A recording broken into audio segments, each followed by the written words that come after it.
Dans le cadre des discussions et des réflexions que le groupe 3M en France a menées et mène sur les risques psychosociaux, la direction générale a diffusé auprès des salariés une charte des relations de travail. Dans cette charte, la direction de 3M liste un certain nombre d'attitudes et de comportements que la direction souhaite voir adoptés par les salariés et pour permettre d'avoir un environnement de travail sain et stimulant.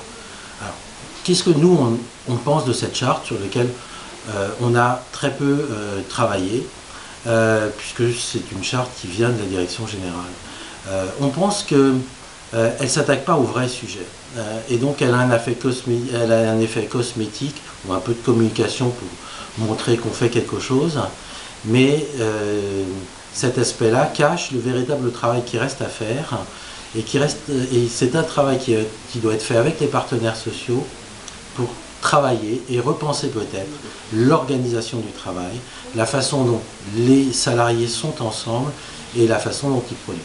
La charte, par exemple, ne parle pas des surcharges de travail, du sens au travail, de la reconnaissance au travail, autant de chantiers qu'il faut que les délégués syndicaux, les représentants syndicaux s'approprient pour pouvoir discuter sur le fond. On ne traitera le problème des risques psychosociaux que si on s'attaque au fond des choses. Et au fond des choses, c'est aussi de quelle façon, quel regard on va avoir sur l'organisation du travail qui va permettre aux salariés d'avoir un environnement de travail sain et stimulant. Un dernier point sur cette charte, c'est qu'elle fait reposer la responsabilité de la santé au travail sur les salariés.